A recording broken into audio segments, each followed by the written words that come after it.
After my wife and I got married, we decided we wanted to have a family and have some kids. Unfortunately, that didn't happen right away. We began to get frustrated and we began to worry and began to have some real heartache in our lives, trying to figure out what's wrong with me type of questions that we kept asking.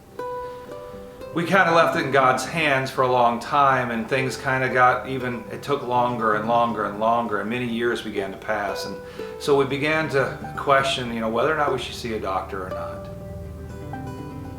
I still remember the day that we found out that our daughter was going to be born. My wife came out of the restroom after doing a little home test and had tears in her eyes. And the joy that we experienced during that time was just immense and incredible.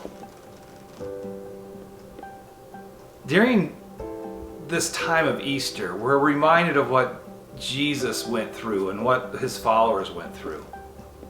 Jesus had promised that he was he had kind of told the story that he was going to die, and then had promised that he was going to raise again. But who believes that kind of rhetoric or that kind of talk? So his followers just had seen the brutality that Jesus went through. They saw all that he went through. They saw him hanging on a cross, and they saw him die. And then they saw him put inside a tomb.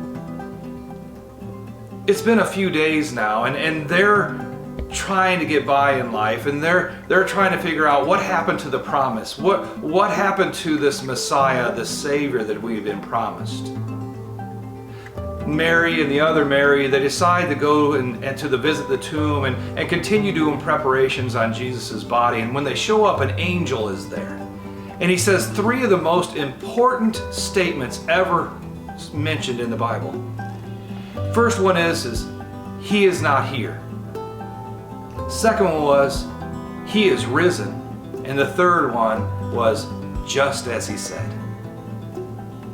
We are going through what we just came through, and is winter as we're heading into spring now. And what we're going through as a people is this winter in our lives, and all the things that go with that, all the death around us of emotions and jobs and people and hurt and all the things that are going on. And we're kind of struggling through all that. And the promises of this spring have kind of disappeared.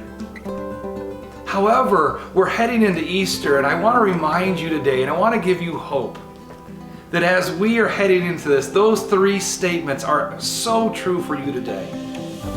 Jesus is not here. He is risen, and it's just as he said. The promises of Jesus are so valuable to us today. The hope that we have in a risen Savior is what is going to carry us through this season of life that we're all going through right now. I am hoping and I am praying that those who are out there around me are catching a glimpse of who Jesus is this season. That he is no longer there in the grave, but he is risen, as he has said, just like he said he would do. May you find the hope of Jesus this Easter season.